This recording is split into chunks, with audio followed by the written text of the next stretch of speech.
Hiren Joshi PMO से चले गए क्या? हिरेन जोशी की छुट्टी हो गई क्या पीएमओ से? अरे जोशी जी के बारे में कोई खबर पता है? हिरेन जोशी के बारे में बहुत सारी बातें हो रही है सोशल मीडिया पर। आपको कुछ पता है हिरेन जोशी का? सर कुछ सुने हिरेन जोशी के बारे में? या अचानक हिरेन जोशी के बारे में हो रहा है कि उनको पीएमओ से हटा दिया गया? आपको कुछ जानकारी है क्या? लेकिन ऐसा क्या हुआ हिरेन जोशी जो बहुत इतने इंपॉर्टेंट थे, प्रधानमंत्री की आंख कान नाक थे, उनकी छुट्टी हो गई ऐसा लोग कह रहे हैं? कुछ पता है क्या सर आपको?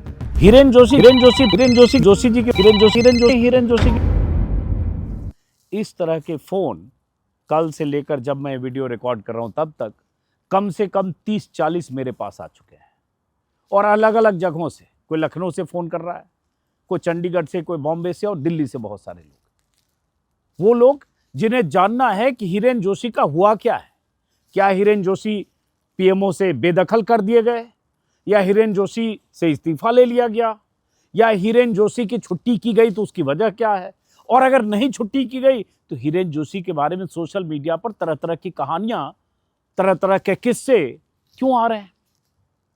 अब मैं तो जानता नहीं, हिरेन जोशी से आज तक मिला नहीं, मेरे पास हिरेन जोशी का नंबर नहीं, मेरे पास हिरेन जोशी का आज तक कोई मैसेज नहीं, एक भी व्हाट्सएप या मैसेज के जरिए कोई कम्युनिकेशन नहीं। अब मुझसे लोग पूछ रहे, मैं करूं भैया मुझे नहीं पता है, तो कह रहे हैं आपको क्यों नहीं पता, आप तो दिल्ली में हैं, सीनियर जर्नलिस्ट है, आपको क्यों नहीं पता? ये तो सब लोग इसके बारे में जान रहे हैं, पूछ रहे हैं, पता कर रहे हैं, तो आप ही पता कीजिए। मैंने कहा भैया ना मुझे पता है, ना उस नेटवर्क में हूं जिस नेटवर्क में हिरेन जोशी संवाद करते हैं, जिस नेटवर्क से, ना मैं उस नेटवर्क का हिस्सा हूं जहां हिरेन जोशी का व्हाट्सएप संदेश जाता है। उसमें बड़े बड़े चैनल के एडिटर हैं, एंकर्स हैं, रिपोर्टर्स हैं, मालिक हैं, सीईओ हैं, जिन्हें हिरेन जोशी व्हाट्सएप के जरिए संदेश भेजते हैं, किस चैनल पर क्या चलना है, क्या नहीं चल रहा है, क्यों चलना है, कब चलना है, प्रधानमंत्री का कैसे इमेज बिल्डिंग की जानी है। ये सब जो हिरेन जोशी जिनसे संवाद करते हैं उनका हिस्सा नहीं। लेकिन ये वीडियो में ये सब बात क्यों कर रहा हूं? तो हो ये रहा है कि बीते 24 घंटों से सोशल मीडिया पर सैकड़ों लोग लगातार लिख रहे हैं तरह तरह की थ्योरी के साथ कि प्रधानमंत्री कार्यालय में नरेंद्र मोदी के मातहत काम करने वाले हिरेन जोशी, जिनका नरेंद्र मोदी से रिश्ता 17 साल पुराना है, तब से जब नरेंद्र मोदी गुजरात के मुख्यमंत्री थे, और प्रधानमंत्री कार्यालय में उनकी हैसियत टॉप 5 मिनिस्टर्स को छोड़ दें, अगर अमित शाह, राजनाथ सिंह, गडकरी को छोड़ दें, एक दो को और मान लीजिए, तो बाकी मिनिस्टर्स से ज्यादा है उनकी हैसियत, उनका रुतबा, उनका रसूख, उनका कहें जलवा। वो हिरेन जोशी पीएमओ से चले गए, या उन्हें जाने को कह दिया गया, या उनसे इस्तीफा ले लिया गया। इस तरह की कहानियां चल रही है। अब जब इस तरह की कहानियां चल रहा है तो हर आदमी ये पता करने में लगा है। उन कहानियों में कई किरदार भी साथ में आ रहे हैं। अब मैं चूंकि ये नहीं जानता हूं तो मेरी भी अब जिज्ञासा हो गई कि भाई पता करूं। तो एक दो रिपोर्टर से मैंने पूछा कि भाई हिरेन जोशी के बारे में क्या खबर है, कुछ पता है क्या? तो मुझे कुछ जिनसे 2-3 लोगों से बात की, उन्होंने कहा सर 10-12 दिन से हिरेन जोशी का कोई मैसेज व्हाट्सएप पर नहीं आ रहा था। ब्रॉडकास्ट ग्रुप जो हिरेन जोशी का है, जिसमें वो संदेश भेजते हैं, और मल्टीलेयर ब्रॉडकास्ट ग्रुप है। एक उनका पर्सनल मोबाइल के थ्रू है, जिसमें बड़े लोग भी मालिकान होते होंगे, कस्टमाइज मैसेज भी भेजते होंगे, और जूनियर लोगों का भी है जिसको संदेश भेजते हैं कि आप क्या स्टोरी कैसे करो, जो भी गाइड करते हैं, निर्देश देते हैं, जो भी करते हैं, ऑर्डर देते हैं। और दूसरा पीएमओ का ऑफिशियल मोबाइल फोन भी है, उसका भी ब्रॉडकास्ट ग्रुप है। तो मुझे बताया गया कि हिरेन जोशी के पर्सनल नंबर से काफी दिनों से कोई कम्युनिकेशन हम लोगों से तो नहीं है, लेकिन ऑफिशियल नंबर से भी, जिससे बीते कई दिनों से, शायद 10-12 दिनों से कोई कम्युनिकेशन नहीं आ रहा था। किसी प्रधानमंत्री का कोई ट्वीट या प्रमोशनल कोई कि इसको ट्वीट कीजिए, इसको खबर की तरह चलाइए, वो आज 2 खबरें, एक प्रधानमंत्री का ट्वीट है और एक और इस तरह की जानकारी हिरेन जोशी की तरफ से, मतलब उनके ऑफिशियल हैंडल से, पीएमओ का जो ऑफिशियल हैंडल, मतलब ऑफिशियल फोन है, कम्युनिकेशन उससे आया है। तो इसका मतलब 12-14 दिन बाद आज मैसेज आया पीएमओ का जो ऑफिशियल हिरेन जोशी का नंबर है उस नंबर से, लेकिन पर्सनल नंबर से जिससे कर रहे हैं वो पता नहीं, लोगों को नहीं अंदाजा है कि आखिर हुआ क्या है। तो हिरेन जोशी, मैंने एक बार हिरेन जोशी पर, मुझे लगता है राजदीप सरदेसाई ने जब किताब लिखी थी, जो सीनियर जर्नलिस्ट हैं, तो उस पर बात की थी। लेकिन कल से चर्चा इसलिए होने लगी क्योंकि हिरेन जोशी, उनकी कुछ विदेश यात्राएं, उनसे कुछ जो उनके बिजनेस इंटरेस्ट या उनका जो दबदबा है पीएमओ में, और जिस तरह से उस दबदबा का इस्तेमाल करके मीडिया में प्रधानमंत्री मोदी के लिए मीडिया में महामानव की छवि गढ़ने की जो मुख्य भूमिका हिरेन जोशी निभाते हैं, उसको लेकर और जिस तरह से वो निर्देश देते हैं उसको लेकर बीजेपी में भी कहें तो बहुत सारे मंत्रियों में भी कुछ नाराजगी होगी। लेकिन कुछ खबरें बहुत कुछ आई पीएमओ में, ऐसा कहा जा रहा है कि अमित शाह और जेपी नड्डा, ये सब सोशल मीडिया पर जो तैर रही है चीज़ें, मैं इसकी पुष्टि और खंडन मैं नहीं कर सकता, बल्कि प्रधानमंत्री कार्यालय से की तरफ से भी कुछ नहीं कहा गया है। और वो सारे पत्रकार, बहुत सारे जो हिरेन जोशी के व्हाट्सएप संदेश को ब्रह्मवाक्य समझकर चलाते हैं खबर की शक्ल में या ट्विटर पर जो भी नैरेटिव गढ़ते, वो सब भी इस पर मोटे तौर पर सब चुप है। लेकिन कल ये इस खबर ने जोर पकड़ा जब कांग्रेस के जो प्रवक्ता हैं पवन खेड़ा, उन्होंने प्रेस कॉन्फ्रेंस करके कुछ गंभीर आरोप लगाए हिरेन जोशी पर, हिरेन जोशी के नेटवर्क पर। तो मैं पहले चाहता हूं कि पवन खेड़ा ने क्या कहा वो सुनिए, क्योंकि मेरे पास कोई अधिकृत जानकारी नहीं है। मुझे ये भी नहीं पता कि वाकई हिरेन जोशी का इस्तीफा हो गया है, छुट्टी हो गई है, छुट्टी पर जाने को कहा गया है, या कोई अभी 10 दिन बाद 12 दिन बाद, जैसे एक थ्योरी ये चल रही है कि 14 दिसंबर उनका आखिरी दिन हो सकता है। तो इसके बारे में मुझे कोई पुख्ता जानकारी नहीं है, लेकिन चूंकि इतनी जानकारियां तैर रही हैं तो मुझे लगा कि मैं भी अब जानने की कोशिश करूं। फिलहाल अब सुनिए कि पवन खेड़ा ने क्या कहा। अब देखिए, सरकार को इसमें खुलासा तो करना पड़ेगा। हिरेन जोशी कोई छोटा नाम नहीं है। प्रधानमंत्री कार्यालय में सबसे मजबूत, सबसे ताकतवर व्यक्ति, जिसने इस देश के लोकतंत्र की हत्या में बहुत महत्वपूर्ण काम किया, आप लोगों को का गला घोंटने का बहुत काम किया है, और अब चर्चा में भी हैं। उनके साथी एक हैं जो लॉ कमीशन में अभी 7 महीने पहले ही आए थे, उनको आनन फानन में बाहर कर दिया लॉ कमीशन से। सुना सरकारी घर भी खाली करा दिए। क्या हो रहा है, देश को जानने का हक है। उनकी बिजनेस पार्टनर्स कौन कौन है, यह भी देश को जानने का हक है। क्या बिजनेस कर रहे थे हिरेन जोशी प्रधानमंत्री कार्यालय में बैठकर, यह भी देश में को जानने का हक है। कौन सी बेटिंग ऐप थी, क्या था, किसमें वो हिस्सेदारी है, उनकी चर्चाएं चल रही हैं सोशल मीडिया पर। और अगर सरकार जल्दी बाहर आकर कुछ नहीं बोलेगी, खुलासा नहीं करेगी, स्पष्टीकरण नहीं देगी, तो जाहिर सी बात है ये चर्चाएं चलेंगी मोबाइल्स पर। भले आप कितनी ऐप्स ले आइए, जो लोगों को जानकारियां मिल रही हैं प्रधानमंत्री कार्यालय से ही मिल रही हैं, तो वो जानकारियां सबके पास जा ही रही हैं।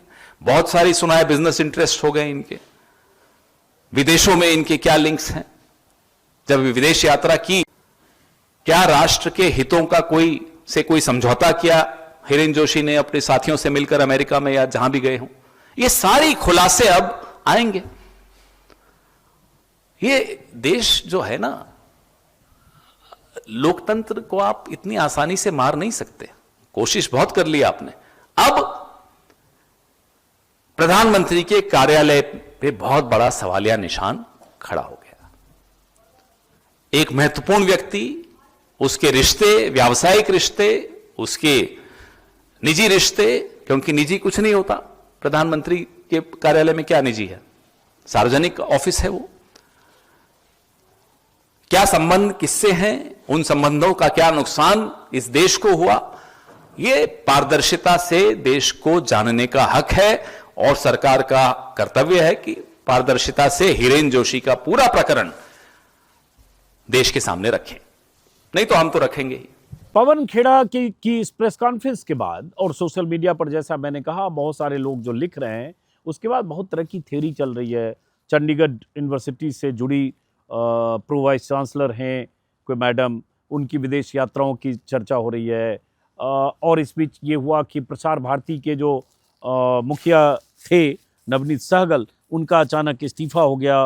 वो भी बड़ा रहस्यमय ढंग से हुआ और कल इस्तीफा उनका एक तरह से पब्लिक भी कर दिया गया, कल की डेट में ही सूचना प्रसारण मंत्रालय की तरफ से।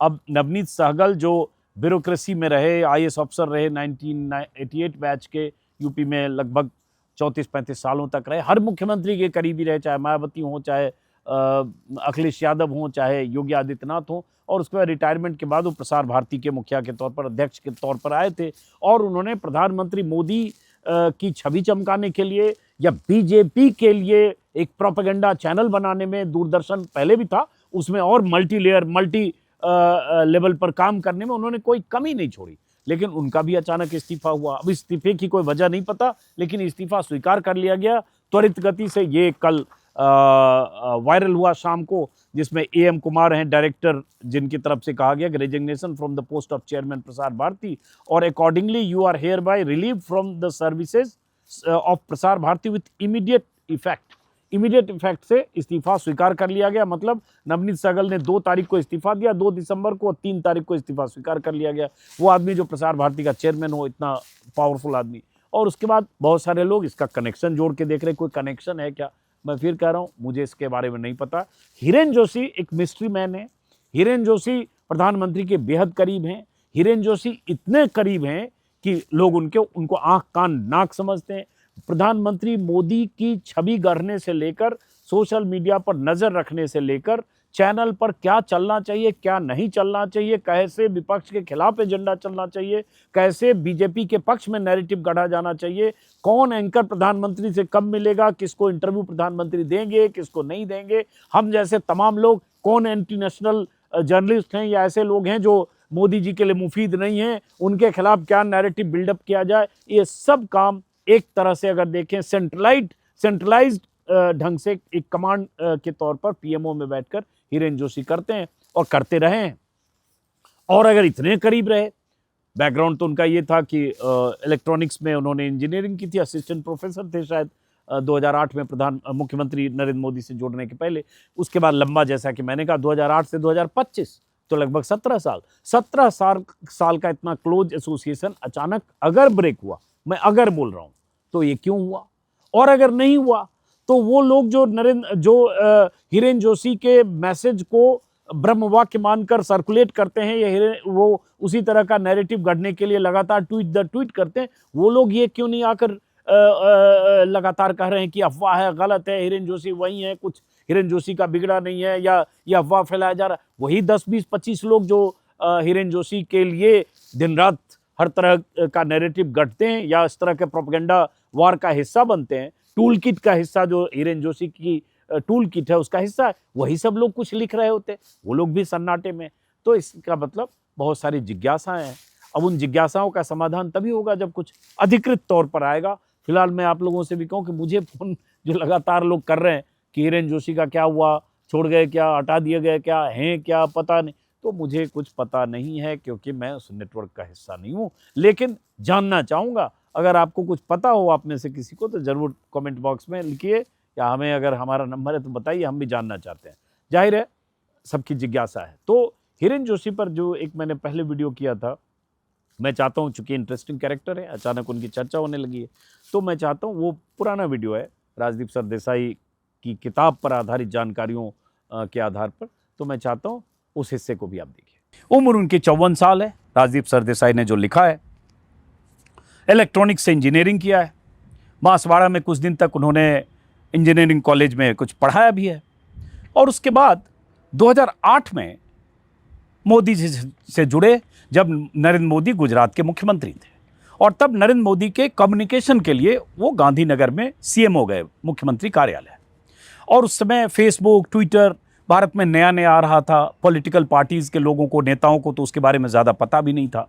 उसका इस्तेमाल करना नरेंद्र मोदी ने एक तरह से देखें सबसे पहले शुरू किया, उसके सबसे बड़े लाभार्थी भी हैं। तो उस इस्तेमाल करने के लिए जो बैकरूम मैनेजमेंट था पूरा, वो जोशी जी ने संभाला, जिनका नाम है हिरेन जोशी। और वहाँ से नरेंद्र मोदी से उनका रिश्ता बना, पूरी तरह से कमिटेड, लॉयल एक लीडर के लिए, और सिर्फ मोदी जी के लिए। और इसलिए मैंने कहा कि जोशी जी का संदेश मतलब मोदी जी का संदेश। मोदी जी जब विदेश में कहीं हो, चाहे देश में, हो सकता है किसी मंत्री या मुख्यमंत्री के लिए एक्सेसिबल कुछ देर के लिए ना भी हो, जोशी जी के लिए हर समय है। और जोशी जी कभी भी मोदी जी से बात कर सकते हैं, और मोदी जी तो कभी भी जोशी जी को निर्देश दे सकते हैं। तो जोशी जी के बारे में, हालांकि मैं कहूँगा राजदीप ने जोखिम मोल लिया। अभी इंडिया टुडे में काम कर रहे हैं, एंकर भी हैं। पता नहीं जोशी जी ने अभी ये चैप्टर पढ़ा कि नहीं, पढ़ेंगे तो उसके बाद जोशी जी को कैसे रिएक्ट करेंगे पता नहीं। हालांकि जोशी जी को राजदीप ने इस किताब के बारे में अपॉइंटमेंट लेने के लिए टेक्स्ट किया था, जिसको उन्होंने डिक्लाइन किया और उन्हें मिलने का वक्त नहीं दिया। तो राजदीप सरदेसाई ने लिखा तो मुझे लगा ये इंटरेस्टिंग कैरेक्टर हैं जोशी जी, हिरेन जोशी, उनके बारे में बात की जाए इस किताब के हवाले से। जोशी जी के बारे में ये भी है कि उनकी पूरी स्क्रीनिंग का उनका सिस्टम है, हर चैनल पर किस चैनल पर कौन सी खबर कब चल रही है मोदी जी के बारे में, और पूरी तरह से मोदी जी के शान में कसीदे कौन कौन पढ़ रहे हैं उसकी उनके पास लिस्ट है, और मोदी जी के लिए थोड़ा भी उल्टा कौन बोल रहा है या बोल सकता है या लिख रहा है उसकी भी लिस्ट है। एक रेड फाइल, एक ग्रीन फाइल, बीच में एक येलो फाइल है, पूरा डोजियर है जोशी जी के पास, और उसके हिसाब से वो सब कुछ तय करते हैं, पूरा कंट्रोल, मीडिया का एक कंट्रोल रूम चलाते हैं। तो इसमें राजदीप ने बहुत सारी कहानियां लिखी है, और उन कहानियों में हिरेन जोशी के बारे में, उनकी शख्सियत के बारे में, और कैसे मीडिया मैनेजमेंट करते हुए चैनलों पर नियंत्रण करते हैं, कैसे उनके गुड बुक में जो रिपोर्टर्स हैं, प्रोमोटर्स हैं या जो लोग हैं उनको मोदी तक एक्सेस होता है, इंटरव्यू कैसे तय होता है, इंटरव्यू उसी को मिलता है जो शुरू में मैंने कहा, उसी को मिलता है जिसे जोशी जी चाहते हैं, इंटरव्यू का वक्त भी वही तय करते हैं, लोकेशन भी वही तय करते हैं, और कई बार सवाल भी पर्दे के पीछे जोशी जी ही तय करते हैं, और किरदार और चेहरा तो तय करते ही हैं। तो राजदीप ने विस्तार से लिखा है। तो ऐसे शख्स के बारे में भी बात होनी चाहिए। नेताओं के बारे में तो बात करते हैं, लेकिन बैकरूम बॉय। और जोशी जी के बारे में है कि अगर उन्हें लगता है कि ये चैनल में ये खबर सरकार के लिए सही नहीं है, ख़ास तौर से मोदी जी के लिए, तो तुरंत उसका कॉल उस चैनल को पहुंच सकता है। उसमें कुछ घटनाओं का भी जिक्र राजदीप ने इस किताब में की है, और राजदीप ने इस चैप्टर की जो शुरुआत की है खुद से की है कि जब 2021 में किसान आंदोलन के दौरान लाल किले की तरफ जब किसानों के जत्थे गए, और ITO पर जब एक किसान की मौत हुई, ट्रैक्टर जो दौड़ा रहा था जिसमें कहा गया पुलिस ने गोली चलाई, पुलिस की गोली से मौत हुई कि किसान का ट्रैक्टर पलटा, ये अफवाह या कहानियां जो चल रही थी, उसी बीच राजदीप सरदेसाई समेत कुछ जर्नलिस्ट ने कुछ ट्वीट कर दिया था, गोली से मौत जैसी खबर वहाँ थी, वैसा माहौल था, तो ट्वीट कर दिया राजदीप सरदेसाई, मृणाल पांडे और 2-3 जर्नलिस्ट ने। उन सब के खिलाफ तुरंत FIR और मुकदमे हो गए थे। उसका जिक्र राजदीप ने पहले वहाँ किया है कि कैसे उस वक्त लगा कि उनकी गिरफ्तारी हो सकती है, और अलग अलग राज्यों में उनके खिलाफ मुकदमे हुए, और कैसे छुप के रहने की प्लानिंग तक की गई, सैनिक फार्म में रहे, कहाँ रहे, उनके परिवार वाले परेशान रहे, तो ये सब। लेकिन उसके बाद मुख्य बात जोशी जी पर।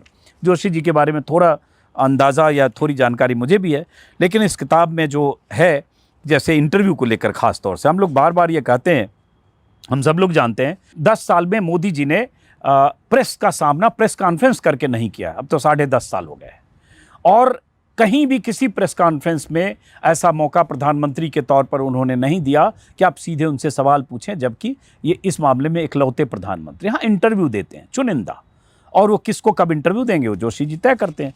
तो इसमें राजदीप ने लिखा है जोशी जी की ताकत, उनका इमरजेंस, कैसे उनको किसी ने बताया कि टॉप 3 जो पावरफुल हैं उसमें हिरेन जोशी हैं। NDTV के बारे में भी है कि NDTV पर कैसे कब्जा किया गया, या NDTV के मालिकों के लिए कैसी स्थिति पैदा कर दी गई प्रणय राय और राधिका रॉय को कि उन्हें NDTV से एग्जिट करने के अलावा या NDTV अडानी के हवाले करने के अलावा उनके पास कोई विकल्प नहीं था। वो भी कुछ लिखा है, वो भी आगे आता हूँ। 2 और किरदारों के बारे में लिखा है उन्होंने, अनिल बलूनी जो लोकसभा सदस्य हैं, और BJP का एक तरह से कहें तो मीडिया मैनेजमेंट इस सेंस में देखते हैं कि कौन से पैनल पे, किस चैनल पे कौन पैनलिस्ट जाएगा, ये सब अनिल बलूनी देखते हैं, और एक IT सेल के मुखिया अमित मालवीय, उनका भी जिक्र किया है। लेकिन इंटरेस्टिंग बात जो राजदीप ने लिखी, जो पहले एक बार मैंने भी कहा था, देखिए क्या होता है, हर दौर में कोई मीडिया मैनेज करता है प्रधानमंत्री की तरफ से, प्रधानमंत्री कार्यालय में। और पहले क्या होता रहा है, मनमोहन सिंह के समय 2 जर्नलिस्ट उनके मीडिया मैनेजमेंट करने के लिए जुड़े थे। शुरू में मुझे लग रहा हरीश खरे थे द हिंदू वाले, बाद में संजय बारू रहे, और आखिरी दौर में अगर मुझे याद है तो पंकज पचौरी NDTV के थे, वो रहे। तो ये तो मीडिया से कनेक्टेड लोग थे जो प्रधानमंत्री के मीडिया सलाहकार हुए। लेकिन हिरेन जोशी इंजीनियरिंग बैकग्राउंड के हैं, कमिटेड है मोदी जी के लिए, और नियंत्रण करने की भयंकर प्रवृत्ति है। मुझे कई पत्रकारों ने बताया कि व्हाट्सएप ग्रुप से हिरेन जोशी ब्रॉडकास्ट ग्रुप है, और उस ग्रुप के जरिए पत्रकारों को, एंकर्स को, खासतौर जिनको भेजना चाहते हैं और एडिटर्स को, वो संदेश भेजते हैं कि आज क्या खबर कैसे चलनी है। जो पैनल डिस्कशन होगा, उसकी लाइन क्या होनी चाहिए, विपक्ष को कैसे आज इस मुद्दे पर घेरा जा सकता है, और इस मुद्दे पर मोदी जी ने क्या ऐतिहासिक फैसला किया, क्या काम किया। इसलिए कई बार आप देखेंगे कि एक ही तरह के ट्वीट्स बीजेपी के नेता करने लगते हैं, उसी तरह के ट्वीट्स को मोदी सरकार के मंत्री करने लगते हैं, उसी तरह के ट्वीट्स आईटी सेल की तरफ से आने लगते हैं, और उसी तरह के ट्वीट्स दर्जनों एंकर्स और रिपोर्टर की तरफ से आने लगते हैं।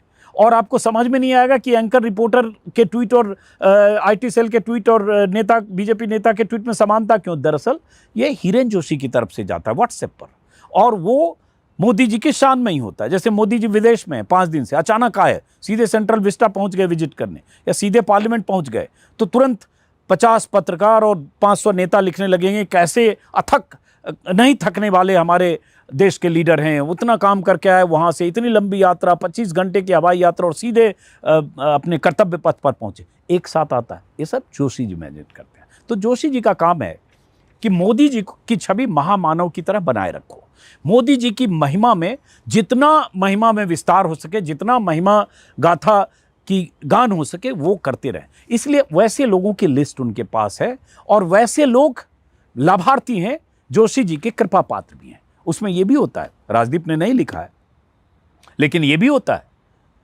कि अगर अरविंद केजरीवाल का इंटरव्यू हो रहा है जेल में आने के बाद, और उस समय कोई ऐसी स्थिति है चुनाव की या गर्मा गर्मी है, लोकसभा चुनाव का माहौल है, तो केजरीवाल विस्फोटक बोल सकते हैं। केजरीवाल विस्फोटक बोल सकते हैं तो कुछ नुकसान न हो जाए। तो जोशी जी की पूरी मशीनरी सक्रिय होती है, हर चैनल पे संदेश जाए कि केजरीवाल का इंटरव्यू प्राइम टाइम नहीं चलना चाहिए। 9 बजे क्यों चल रहा है? किसी जगह प्रोमो चला तो फोन चला जाता है कि 9 बजे ये प्रोमो क्यों चल रहा है? केजरीवाल को अगर करना ही है तो आफ्टरनून में करिए। ये सब भी जाता है जोशी जी का फोन। ये भी मुझे किसी ने बताया कि नोएडा में केजरीवाल 3-4 जगह होटल बुक किया गया, जब इंटरव्यू देना चाहते थे नोएडा आकर खुद जब जेल से छूटे थे, तो होटल मालिकों ने उनका कैंसिल कर दिया बुकिंग। कुछ स्टूडियो में केजरीवाल इंटरव्यू करना चाहते थे तो वहाँ प्राइवेट स्टूडियो लेकर तो वहाँ पुलिस वाले पहुँच गए। पता नहीं कहीं से निर्देशित होता है कि किसको नहीं दिखाना है और मोदी जी को कैसे अधिकतम दिखाना है, और अगर मोदी जी का इंटरव्यू हो गया तो कैसे कितनी बार चले, किस किस स्लॉट में चले, कौन एंकर करे, ये सब जोशी जी करते हैं। लोकसभा चुनाव के समय आपने देखा होगा कि बनारस में फीमेल एंकर्स ने मोदी जी का इंटरव्यू किया, 3-4 चैनल की फीमेल एंकर्स। मुझे किसी ने बताया ये भी जोशी जी का आइडिया था कि महिला एंकर्स करें। तो कॉन्सेप्ट तय करते हैं इंटरव्यू का, वो कॉन्सेप्ट तय करते हैं कि कभी अक्षय कुमार करें, कभी सुधीर चौधरी करें, कभी स्मिता प्रकाश करें। तो राजदीप ने इसमें लिखा है, बहुत चीज़ मैं अपनी जानकारी से बोल रहा हूँ, इस किताब में लिखा है। जैसे अब मन की बात है, अब मान लो मन की बात प्रधानमंत्री का भाषण है, प्रवचन है। अब मन की बात कैसे सब तक पहुँचे, ये जोशी जी करते हैं तय, चूँकि वही उनका असाइनमेंट है और पूरे कमिटेड हैं। तो जोशी जी की तरफ से बीजेपी के सारे लीडर्स को मैसेज चला जाता है और ये इंस्ट्रक्शन होता है कि कैसे अलग अलग जगहों पर मन की बात के टेलीकास्ट की व्यवस्था हो, वहाँ कुछ लोग जुटे रहें, वो देखें, उसका रियल टाइम पिक्चर वीडियो बने और वो सीधे पीएमओ की टीम तक पहुँचे, मीडिया टीम तक, और वो इंश्योर करें कि उसका मैक्सिमम प्रचार प्रसार हो। एक सुप्रीम लीडर के इर्द गिर्द ऐसी मीडिया मशीन काम करे, ये तय मुकम्मल तौर पर करते हैं, ये हिरेन जोशी जी करते हैं। अब रहा इंटरव्यू का, अभी जो लोकसभा चुनाव के समय इंटरव्यू हुआ था मोदी जी का, कई चैनलों पर जो इंटरव्यू हुआ था, उस इंटरव्यू में ख़ास बात ये थी कि मैंने उस समय भी कहा था कि इंटरव्यू, मेरे पास चूँकि जानकारी आई कि कुछ इंटरव्यू प्रधानमंत्री कार्यालय में जो हुए, उसमें कैमरा भी प्रधानमंत्री कार्यालय का था, पीएमओ का, उसमें लाइट भी प्रधानमंत्री कार्यालय का, साउंड भी प्रधानमंत्री कार्यालय का, रिकॉर्डिस्ट, कैमरामैन और एडिटिंग सब प्रधानमंत्री कार्यालय का, यहाँ तक कि प्रोमो बनकर भी, टीजर बनकर भी प्रधानमंत्री कार्यालय से चैनल्स को मिले थे। जब मैंने ट्विटर पर लिखा तो 2-3 चैनल के एडिटर्स और एंकर्स ने रिएक्ट किया कि आप अफवाह फैला रहे हैं, लेकिन मेरे पास पुख्ता जानकारी थी कि देश के नंबर 1 चैनल का पहला इंटरव्यू, जिसमें 5 एंकर्स थे या 4 एंकर्स, वो भी पीएमओ में हुआ था और पूरा एडिटेड टेप उनको मिला था, उन्होंने सिर्फ टेलीकास्ट किया था, और वो किस समय चलेगा ये भी जोशी जी ने तय कर दिया था, कितनी बार ये भी जोशी जी ने तय किया था। खैर, उसका जिक्र तो नहीं किया, राजदीप उसी संस्थान में काम करते हैं, लेकिन राजदीप सरदेसाई ने यह जिक्र किया है कि इंटरव्यू पीएमओ में कैसे इंटरव्यू हुए, कैसे पीएमओ के फ्रेमवर्क में हुए, पीएमओ के पूरे इक्विपमेंट से हुए। तो उन्होंने लिखा है इसमें पेज नंबर 461 में, जिसमें वो लिखा है कि कैसे जोशी जी प्लान करते हैं और कैसे मीडिया का इस्तेमाल होता है। तो पहले उन्होंने साउथ के चैनल को इंटरव्यू दिया, फिर एएनआई को दिया, और फिर वॉल टू वॉल कवरेज के लिए उन्होंने सेलेक्ट किया कुछ एंकर्स और उसके बाद उन्होंने लिखा है in a first of sorts, most of the interviews were shot and edited by the PMO, which by now had its own in-house TV production team, complete with a camera crew, editors and sound recordist, a first for an Indian Prime Minister.